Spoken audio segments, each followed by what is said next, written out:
Hey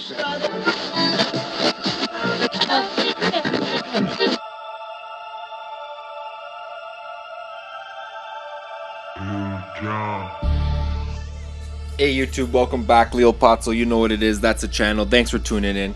Today's episode is going to be on my client's tank. It's a 125 gallon coral reef tank. This tank's been set up for approximately 6 months now. We have my client set up on a weekly maintenance schedule. Where basically what we do weekly, we do a water change, and today's video is going to be focused on that, on what I do on a weekly basis. Today we're also going to be adding some new fish and coral livestock to the tank, so stay tuned for that, and then we'll show you how we acclimate those to the tank. Alright, so let's get started and let's take a peek at this new livestock that we got for this week. So today's livestock here, we picked up about 3 to 4 different types of corals, some anemones, some mushroom leathers, and we got, what else? We got a couple of fish, we got a wrasse, and some snails, Mexican turbo snails and whatnot. So we'll be introducing those into the tank the same way that we normally do, with the 1/4 inch drip bucket onto the side of the tank. What we're going to do is just basically get a 1/4 inch tubing, and we're just going to start the siphon from the side of the tank and just drip the water into the bucket here that we're going to place the corals and fish in, and slowly let the fish and corals acclimate to the temperature and to the salinity, salt level of the tank. And then approximately about an hour or so, once I'm done the water change and the thorough cleaning of the system, we can finally introduce those fish into the tank as well as the corals. So let's get started and placing those fish into the bucket, and you can see here that we have them already starting to acclimate to the tank's temperature and salinity, salt level, just via this 1/4 inch tubing here. So right now we have the pump and the power heads, everything's still running, the skimmer, we got the canopy off here with the glass lids as well.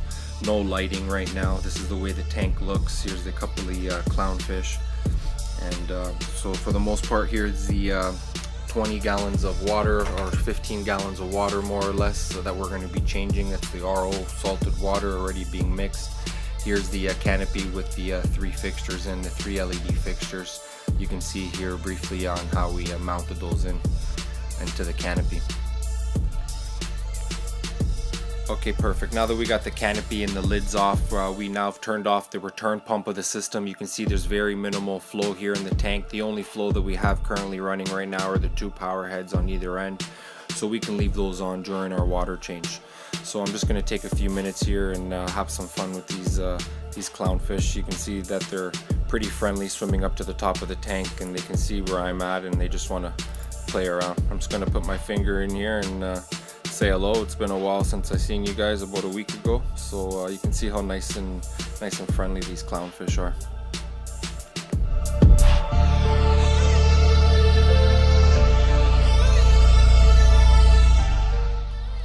Okay, enough of playing around with these fish. We got some work to do.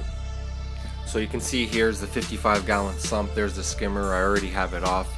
Here we have 2 pieces of filter floss that I already removed after a week. Here we just removed those. We're going to replace them with some new ones later on. So let's get started on the siphon of approximately 15 gallons of water. What we're going to be doing is siphoning, cleaning the sand bed. And what we're going to do here, I just wanted to point out that I suggest when you're doing the the water change with the siphon, holding the siphon more on an angle instead of vertical helps, basically not collecting the sand directly into your garbage waste water. It helps if you hold it on an angle for the dirty water to be at the top of the siphon and the sand to be at the bottom end of it, and it just creates like a circle tornado kind of effect instead of holding it vertically straight up. So that's basically the tip of this video that I also wanted to point out. It's pretty straightforward, but just a little suggestion that I just wanted to help you guys out, and when you guys do your water changes into your sand bed.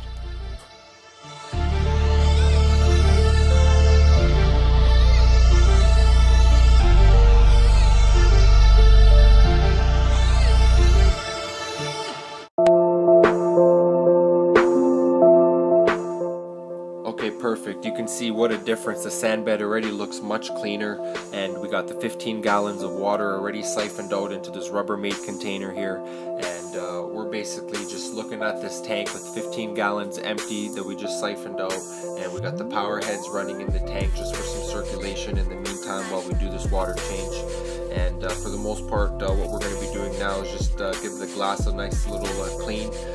You know, just make sure that it's all free of some algae and that it's all presentable to the client once the lights are on, and you know, just regular maintenance that needs to be done. So here's the skimmer cup, collection cup that's already been rinsed, the new filter floss that's ready to be installed. So let's just get our hands wet inside the tank with this you know, this foam brush that we basically use here. It's just a brush, nice and gentle for the aquarium glass that we can use. It's in the medium texture, it's not too soft, it's not too rough. It's definitely made for aquariums, so it's not going to be scratching any glass. Okay, here we are in the 55-gallon sump. I've already replaced one of the filter flosses right there on the third chamber, and here's the skimmer. We're ready to put the collection cap back on right now. So I've already filled up the tank with water, with the new salted water via a pump. I didn't really show that in the video for the purposes of not making this video too long. So I filled up the tank. I got the return pump, the DC return pump right there. It's already on. So the system is running, and I just find it a little bit easier to place these filter flosses in the exact chamber that they need to go. Once the return pump is on, basically it just helps the filter floss guide its way through when the pump's on, because it takes the same motion as the water which is flowing through the baffles. So I just wanted to show you exactly here. This is the second piece of filter floss on how I basically put it on. I just got these plastic clamps right here, just mounted onto the top piece of the glass with the filter floss just folded over. There's number one, there's number two, and that's basically what we pull out on a weekly basis, those two pieces of filter floss, and clean the skimmer, and what you just saw at the top of the tank with the water change and water test and whatnot. So stay tuned, and let's see what's next.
Alright guys, here we are outside. We pulled off the two glass lids of the tank. We're going to give them a rinse like we do every week.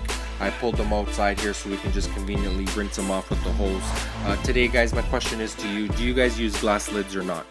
You know, with your lighting, do you guys have them in the canopy? Do you guys have them hanging from the ceiling or suspended? And either way you have your lighting, I want to know, like, do you guys use these glass lids or not? Like, I feel that they basically, you know, they get fogged up, they got water on it, it's salt creep, it's extra maintenance that could be prevented. You know, they do have other benefits, you know, fish not jumping out.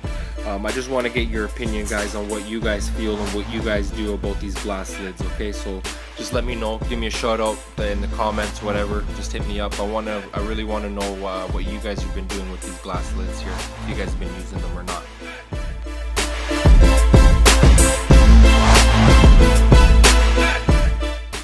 Well guys, there you have it. It's the 125 gallon weekly maintenance schedule. Stay tuned, there's going to be more videos, guys, of the coral and how they're doing in the tank in a week or two, so stay tuned for that video, guys. I'll let you know how they are. I didn't really show much footage of me putting them into the tank or whatnot, but the new fish or coral are into the tank. Obviously the fish are hiding and the coral are getting used to the tank parameters right now. So stay tuned, guys. In a couple of weeks I'll show you how the corals and fish are doing and how the tank's doing. And don't forget to let me know about the glass lids in the comments below.